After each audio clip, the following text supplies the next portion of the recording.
অনেক দিনের ইচ্ছে ছিল সেই হোটেলটি যাওয়ার, যেটি কলকাতার নিউ টাউনে অবস্থিত নারকেল বাগানে। সেই বিখ্যাত হোটেল, যেই হোটেলের সামনে আমরা আজকে যাব, এবং সেই হোটেলে কিভাবে আপনারা যাবেন এবং সেখানে প্রবেশের জন্য প্রবেশ মূল্য কত, এবং টিকিট কাউন্টার কখন ওপেন হয় এবং কখন ক্লোজ হয়, এবং কিভাবে আপনারা টিকিট কাটবেন সেই সংক্রান্ত সমস্ত তথ্য এই ভিডিওটির মাধ্যমে তুলে ধরব। তো বন্ধুরা, আমরা এখন এসে উপস্থিত হয়েছি সেই টিকিট কাউন্টারের সামনে। এই টিকিট কাউন্টারটি সাধারণত খোলা হয় লাঞ্চ টাইম, অর্থাৎ দুপুর 12:30টার ঠিক আগে, এবং ডিনার টাইম অর্থাৎ সন্ধ্যে 7:30টার ঠিক আগে এই টিকিট কাউন্টারটি খোলা হয়।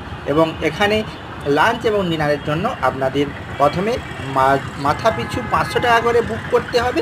বুক করার পরে ওখানে লাঞ্চ বা ডিনার যা খাবেন সেখান থেকে টাকাটি মাইনাস হয়ে যাবে।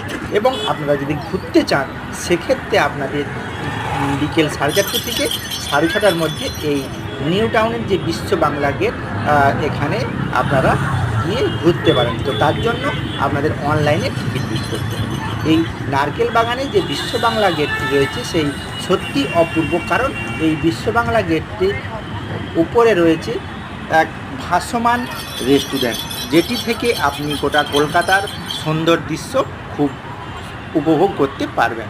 এই যে বিশ্ব বাংলা গেটের যে উপরে হোটেলটি, এটি পুরোটি শীততাপ নিয়ন্ত্রিত, যা সত্যি মনোরঞ্জক।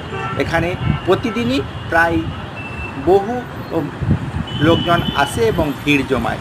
এই বিশ্ব বাংলা গেটের নিচে দিয়ে প্রতিদিন প্রায় হাজার হাজার গাড়ি চলাচল করে, এবং এর ঠিক নিচেই রয়েছে একটি আন্ডারগ্রাউন্ড পাসওয়ে, যেখান দিয়ে বাস বা ছোট ছোট গাড়ি চলাচল করে। এই বিশ্ব বাংলা গেটটি আছে কলকাতার সেই প্রাণকেন্দ্র নিউ টাউন। সেই নিউ টাউনে নারকেল বাগান অর্থাৎ হিটকোর যে ভবন, তার ঠিক সামনে এই বিশ্ব বাংলা গেটটি রয়েছে। তো আপনারাও যদি চান অবশ্যই এই নারকেল বাগানে বিশ্ব বাংলা গেটটি ঘুরতে পারেন এবং সেখানে আপনারাও ডিনার বা লাঞ্চ সারতে পারেন। ধন্যবাদ।